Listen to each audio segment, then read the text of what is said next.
This is the first debate open to the public between Abraham Lincoln and Stephen A. Douglas. It was dry and dusty. Between 10,000 to 12,000 people were in attendance when the debate began at 2 p.m. There were no seats or bleachers. Douglas charged Lincoln with trying to abolitionize the Whig and Democratic parties. He also charged that Lincoln had been present when a very radical abolitionist-type platform had been written by the Republican Party in 1854.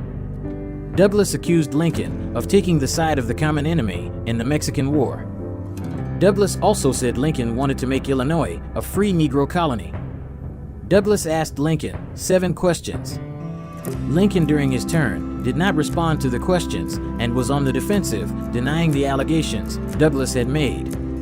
Lincoln charged Douglas with trying to nationalize slavery. In his rebuttal, Douglas concentrated on the charge that Lincoln had been present when a very radical abolitionist-type platform had been written by the Republican Party in 1854. Lincoln and Douglas agreed on having 7 debates. The first to speak would talk for 1 hour, the second speaker would take 1.5 hours, and 30 minutes of rebuttal time was given to the first speaker. The incumbent, Douglas, was the first to speak in 4 out of the 7 debates. The first debate, with Douglas speaking first, took place in Ottawa, Illinois. The Black Ancestry Network Group presents to you the Lincoln and Douglas debate at Ottawa on August 21st, 1858. Ladies and gentlemen, I give you the Honorable Stephen A. Douglas.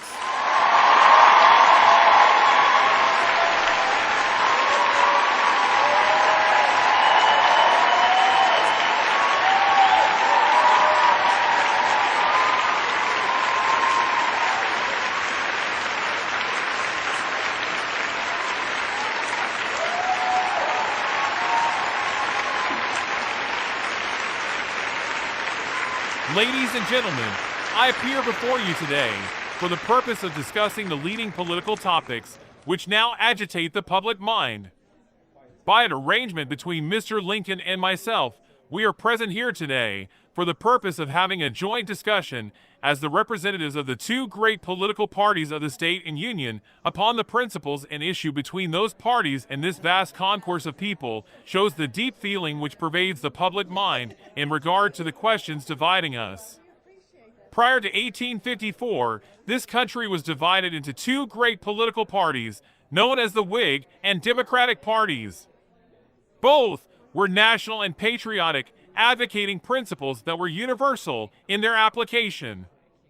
An old-line Whig could proclaim his principles in Louisiana and Massachusetts alike. Whig principles had no boundary sectional line. They were not limited by the Ohio River, nor by the Potomac, nor by the line of the free and slave states, but applied and were proclaimed wherever the Constitution ruled or the American flag waved over the American soil.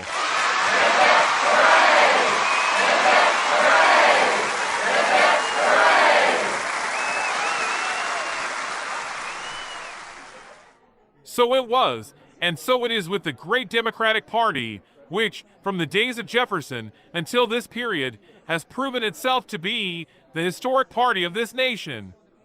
While the Whig and Democratic parties differed in regard to a bank, the tariff, distribution, the specie circular, and the subtreasury, they agreed on the great slavery question, which now agitates the Union. I say that the Whig Party and the Democratic Party agreed on this slavery question, while they differed on those matters of expediency to which I have referred. The Whig Party and the Democratic Party jointly adopted the compromise measures of 1850 as the basis of a proper and just solution of this slavery question in all its forms.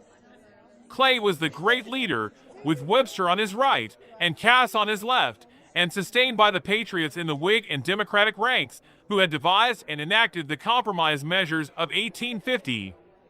In 1851, the Whig Party and the Democratic Party united in Illinois in adopting resolutions endorsing and approving the principles of the compromise measures of 1850 as the proper adjustment of that question. In 1852, when the Whig Party assembled in convention at Baltimore for the purpose of nominating a candidate for the presidency, the first thing it did was to declare the compromise measures of 1850 in substance and in principle a suitable adjustment of that question.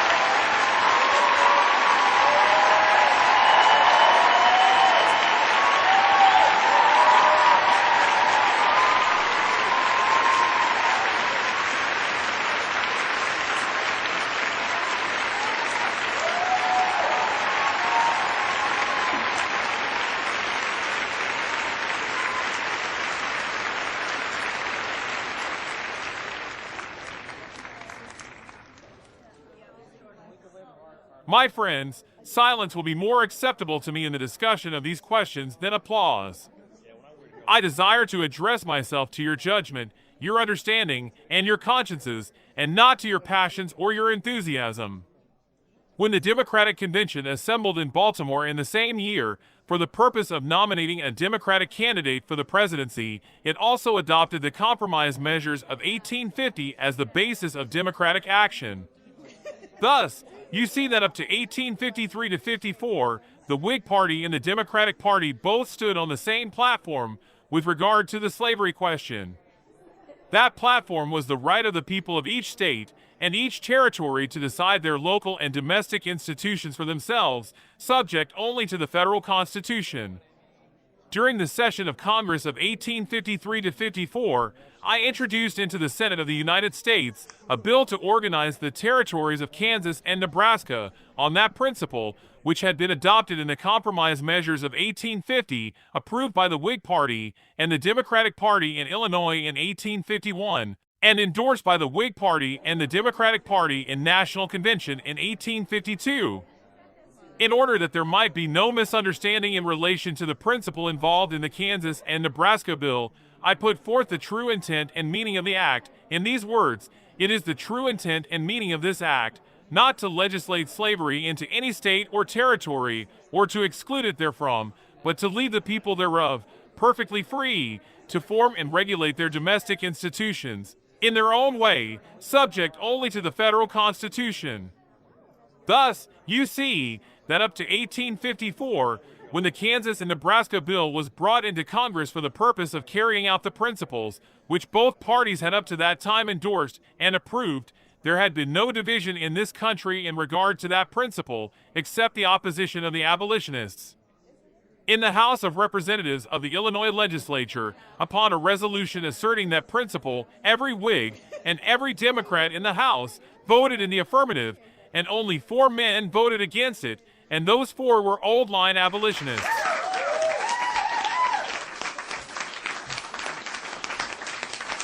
In 1854, Mr. Abraham Lincoln and Mr. Trumbull entered into an arrangement, one with the other, and each with his respective friends, to dissolve the old Whig Party on the one hand, and to dissolve the old Democratic Party on the other, and to connect the members of both into an abolition party under the name and disguise of a Republican Party.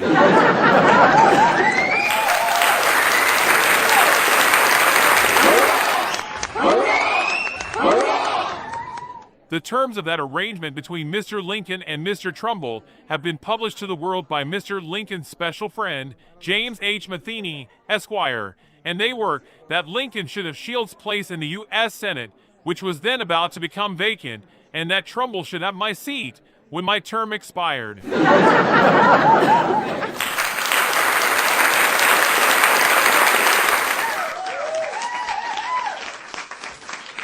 Lincoln went to work to abolitionize the old Whig Party all over the state, pretending that he was then as good a Whig as ever. And Trumbull went to work in his part of the state, preaching abolitionism in its milder and lighter form, and trying to abolitionize the Democratic Party and bring old Democrats handcuffed and bound, hand and foot, into the abolition camp. Hurrah! Hurrah! Hurrah! In pursuance of the arrangement, the parties met at Springfield in October 1854 and proclaimed their new platform. Lincoln was to bring into the abolition camp the old line Whigs and transfer them over to Giddings, Chase, Fred Douglass, and Parson Lovejoy, who were ready to receive them and christen them in their new faith.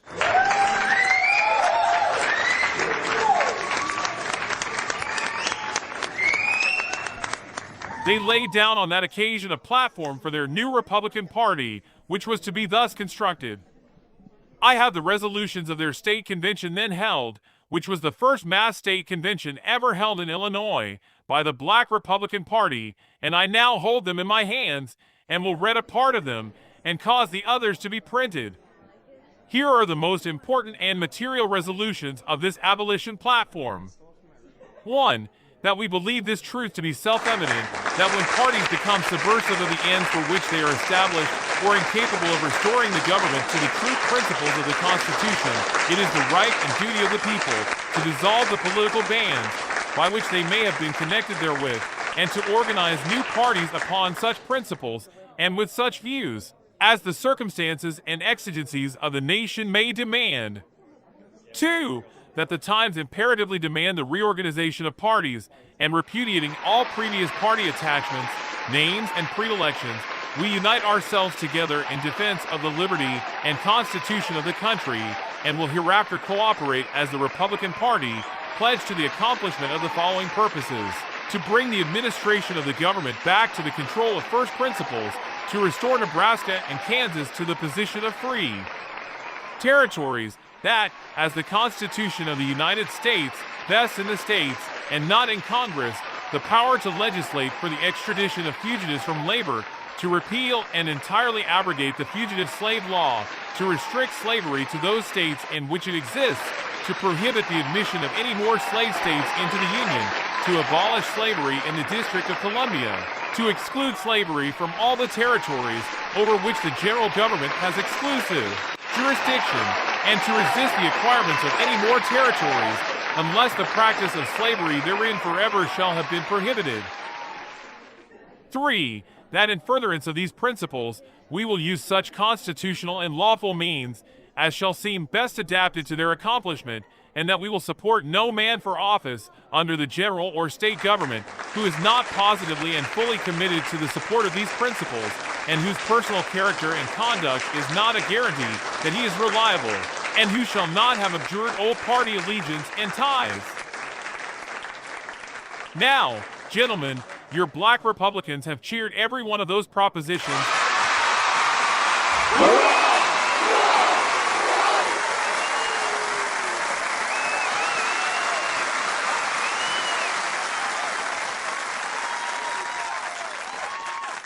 And yet, I venture to say that you cannot get Mr. Lincoln to come out and say that he is now in favor of each one of them.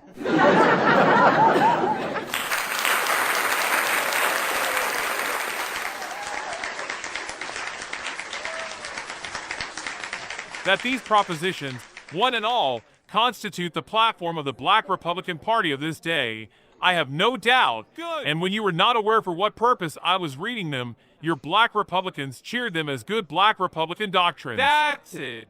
My object in reading these resolutions was to put the question to Abraham Lincoln this day, whether he now stands and will stand by each article in that creed. Good. And carry it out. Hit him again. I desire to know whether Mr. Lincoln today stands as he did in 1854 in favor of the unconditional repeal of the fugitive slave law.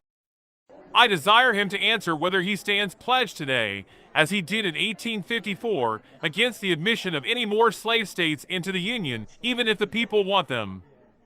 I want to know whether he stands pledged against the admission of a new state into the Union, with such a constitution as the people of that state may see fit to make. That's okay. Put it at him. I want to know whether he stands today pledged to the abolition of slavery in the District of Columbia.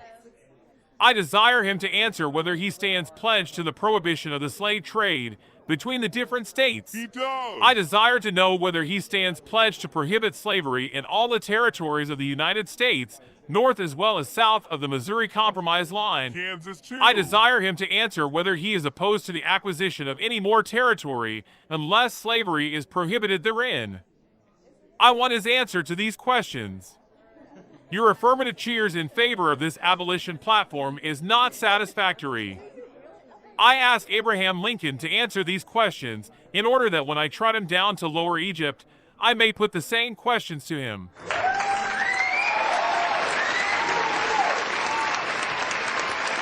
My principles are the same everywhere. I can proclaim them alike in the North, the South, the East, and the West. My principles will apply wherever the Constitution prevails and the American flag waves. Good! I desire to know whether Mr. Lincoln's principles will bear transplanting from Ottawa to Jonesboro. I put these questions to him today distinctly and ask an answer. I have a right to an answer, for I quote from the platform of the Republican Party made by himself and others at the time that party was formed, and the bargain made by Lincoln to dissolve and kill the old Whig Party and transfer its members bound hand and foot to the Abolition Party under the direction of Giddings and Fred Douglass. In the remarks I have made on this platform and the position of Mr. Lincoln upon it, I mean nothing personally disrespectful or unkind to that gentleman. I have known him for nearly 25 years. There were many points of sympathy between us when we first got acquainted. We were both comparatively boys and both struggling with poverty in a strange land. I was a schoolteacher in the town of Winchester, and he a flourishing grocery keeper in the town of Salem. He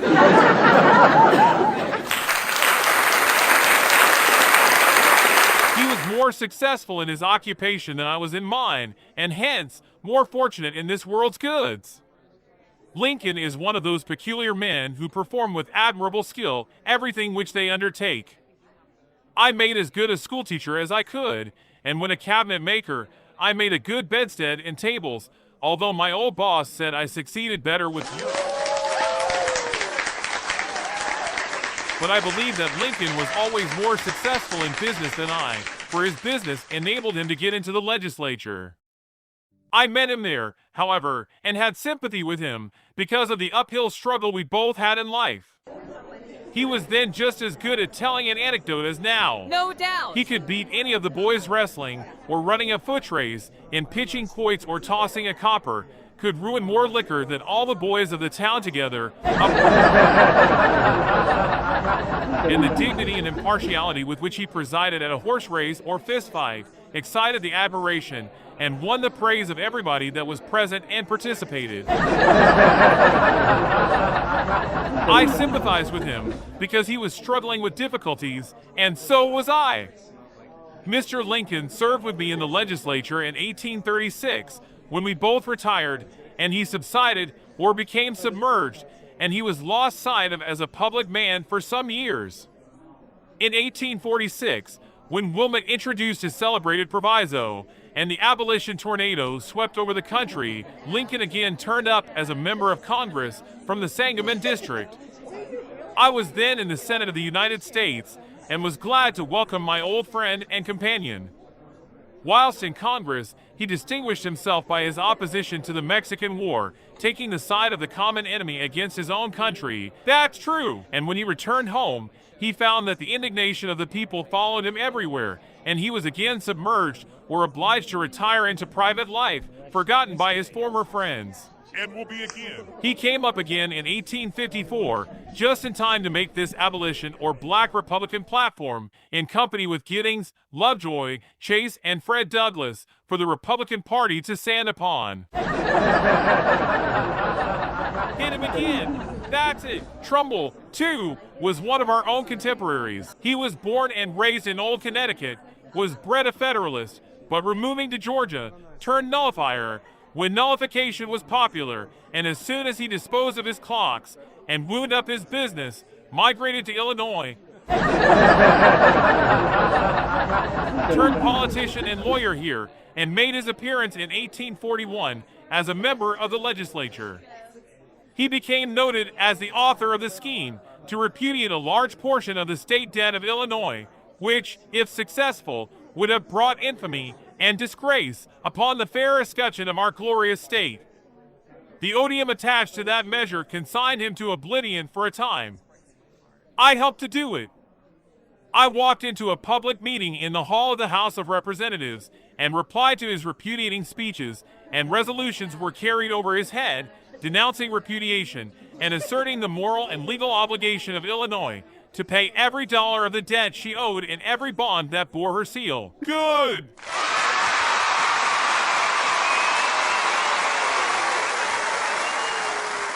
Trumbull's malignity has followed me since. I thus defeated his infamous scheme.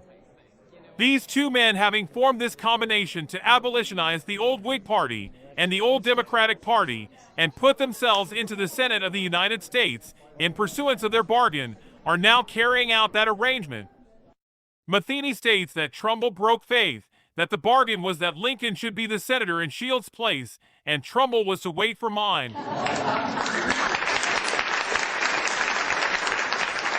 And the story goes that Trumbull cheated Lincoln, having control of 4 or 5 abolitionized Democrats who were holding over in the Senate, he would not let them vote for Lincoln, and which obliged the rest of the abolitionists to support him in order to secure an abolition senator. There are a number of authorities for the truth of this besides Matheny, and I suppose that even Mr. Lincoln will not deny it.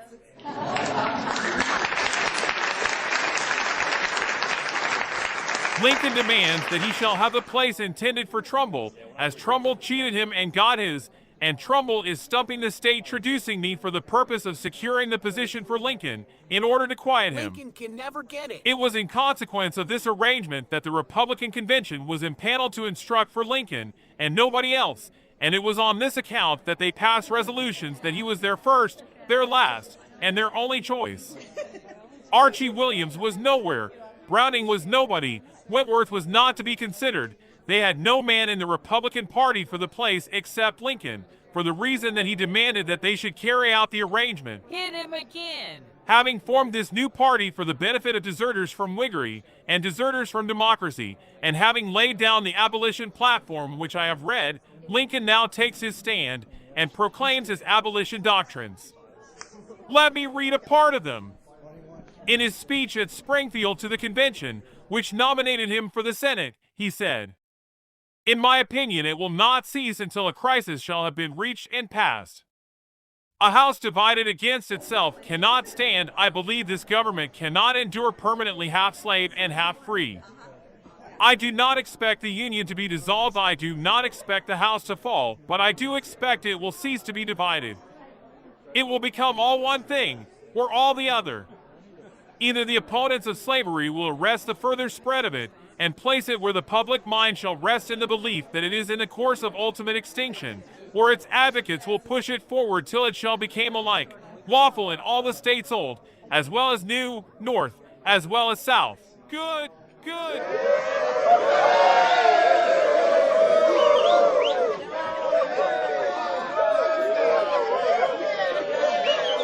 I am delighted to hear you black Republicans say good.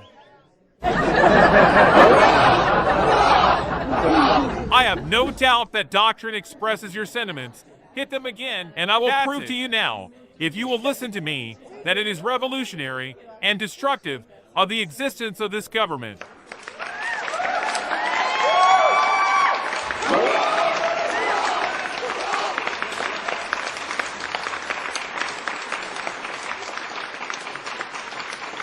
Mr. Lincoln, in the extract from which I have read, says that this government cannot endure permanently in the same condition in which it was made by its framers divided into free and slave states.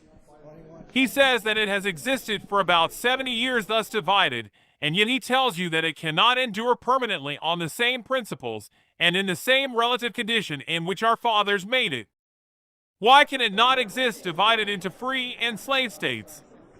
Washington, Jefferson, Franklin, Madison, Hamilton, Jay, and the great men of that day made this government divided into free states and slave states, and left each state perfectly free to do as it pleased on the subject of slavery. Right, right. Why can it not exist on the same principles on which our fathers made it? It can. They knew when they framed the Constitution that in a country as wide and broad as this, with such a variety of climate, production, and interest, the people necessarily required different laws and institutions in different localities. They knew that the laws and regulations which would suit the granite hills of New Hampshire would be unsuited to the rice plantations of South Carolina. Right, right. And they, therefore, provided that each state should retain its own legislature and its own sovereignty, with the full and complete power to do as it pleased within its own limits, in all that was local and not national.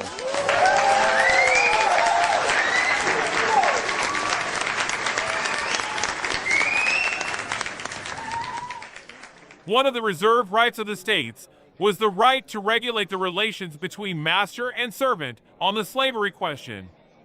At the time the Constitution was framed, there were 13 states in the Union, 12 of which were slaveholding states and 1 free state. Suppose this doctrine of uniformity preached by Mr. Lincoln, that the states should all be free or all be slave, had prevailed, and what would have been the result? Of course, the 12 slaveholding states would have overruled the one free state, and slavery would have been fastened by a constitutional provision on every inch of the American Republic, instead of being left as our fathers wisely left it, to each state to decide for itself. Good. Here I assert Good. that uniformity in the local laws and institutions of the different states is neither possible or desirable. If uniformity had been adopted when the government was established, it must inevitably have been the uniformity of slavery everywhere, or else the uniformity of Negro citizenship and Negro equality everywhere. We are told by Lincoln that he is utterly opposed to the Dred Scott decision and will not submit to it for the reason that he says it deprives the Negro of the rights and privileges of citizenship.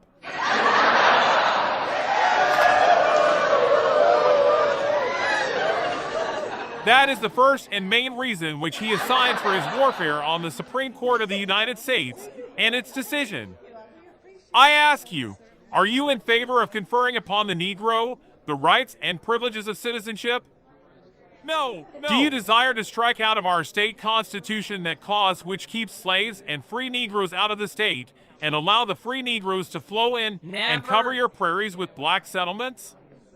Do you desire to turn this beautiful state into a free Negro colony in order that when Missouri abolishes slavery, she can send 100,000 emancipated slaves into Illinois to become citizens and voters on an equality with yourselves? Never. No. If you desire Negro citizenship, if you desire to allow them to come into the state and settle with the white man, if you desire them to vote on an equality with yourselves, and to make them eligible to office, to serve on juries, and to adjudge your rights, then support Mr. Lincoln and the Black Republican Party, who are in favor of the citizenship of the Negro. Never. For one, I am opposed to Negro citizenship in any and every form. Cheers. I believe this government was made on the white basis. Good. I believe it was made by white men, for the benefit of white men and their posterity forever, and I am in favor of confining citizenship to white men, men of European birth and descent, instead of conferring it upon Negroes, Indians, and other inferior races. Good for you. Douglas forever. Mr. Lincoln, following the example and lead of all the little abolition orators who go around and lecture in the basements of schools and churches, reads from the Declaration of Independence that all men were created equal, and then asks, how can you deprive a Negro of that equality which God and the Declaration of Independence awards to him? He and they maintain that Negro equality is guaranteed by the laws of God, and that it is asserted in the Declaration of Independence. If they think so, of course, they have a right to say so, and so vote. I do not question Mr. Lincoln's conscientious belief that the Negro was made as equal, and hence is his brother.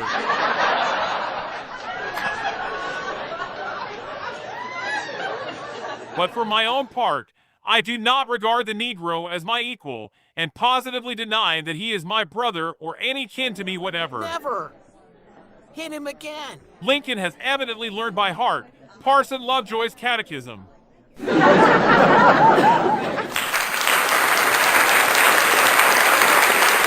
can repeat it as well as Farnsworth, and he is worthy of a medal from Father Giddings and Fred Douglass for his abolitionism.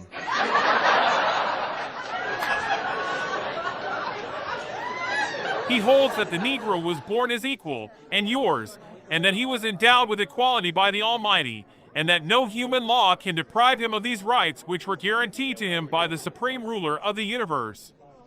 Now, I do not believe that the Almighty ever intended the Negro to be the equal of the white man. Never. If he did, he has been a long time demonstrating the fact.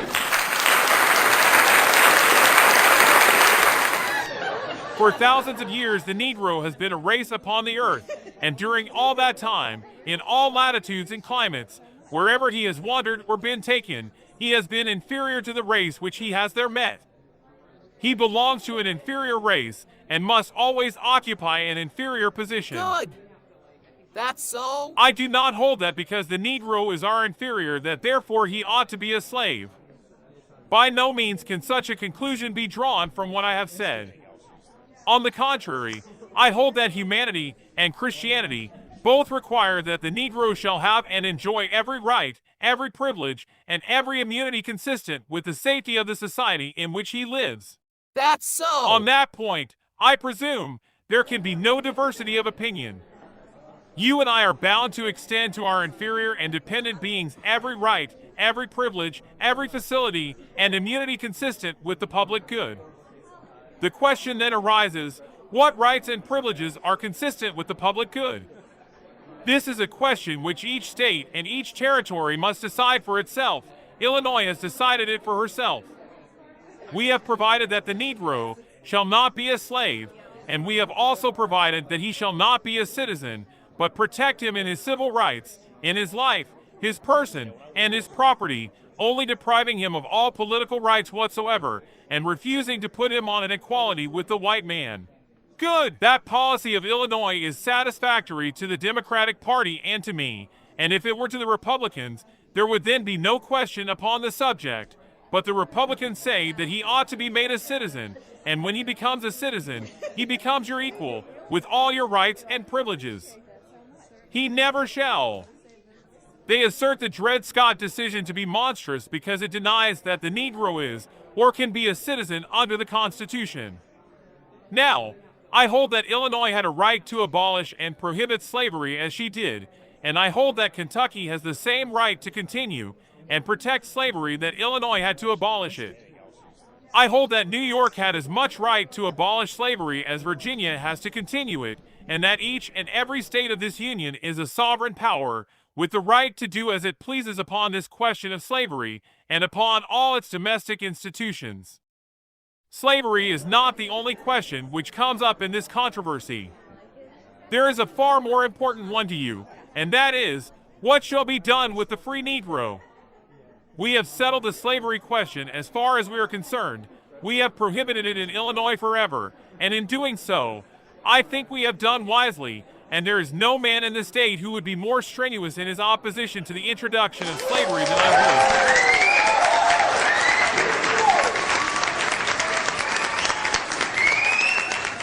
But when we settled it for ourselves, we exhausted all our power over that subject. We have done our whole duty and can do no more. We must leave each and every other state to decide for itself the same question. In relation to the policy to be pursued toward the free Negroes, we have said that they shall not vote, whilst Maine, on the other hand, has said that they shall vote. Maine is a sovereign state and has the power to regulate the qualifications of voters within her limits. I would never consent to confer the right of voting and of citizenship upon a Negro, but still, I am not going to quarrel with Maine for differing from me in opinion.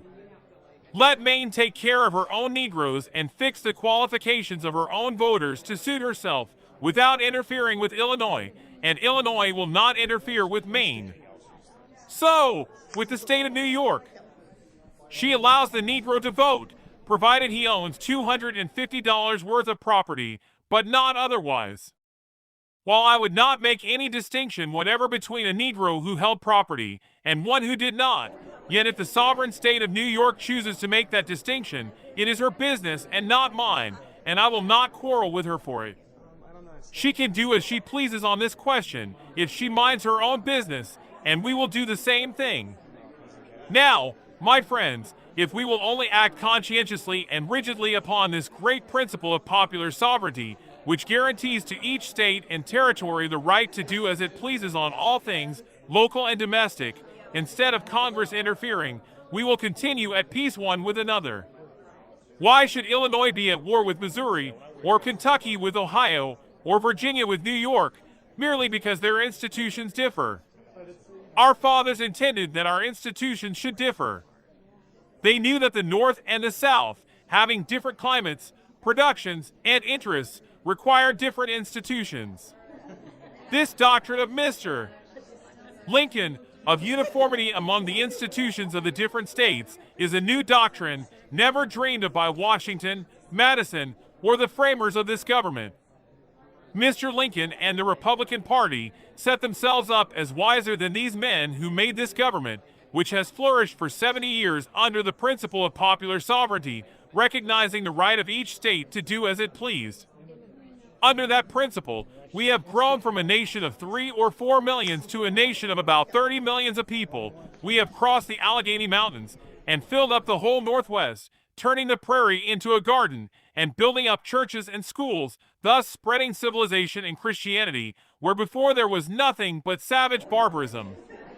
Under that principle, we have become, from a feeble nation, the most powerful on the face of the earth, and if we only adhere to that principle, we can go forward increasing in territory, in power, in strength, and in glory until the Republic of America shall be the North Star that shall guide the friends of freedom throughout the civilized world. Long may you live. And why can we not adhere to the great principle of self-government upon which our institutions were originally based? We can. We can. I believe that this new doctrine preached by Mr. Lincoln and his party will dissolve the Union if it succeeds. They are trying to array all the northern states in one body against the South to excite a sectional war between the free states and the slave states in order that the one or the other may be driven to the wall. I am told that my time is out. Mr. Lincoln will now address you for an hour and a half, and I will then occupy a half hour in replying to him.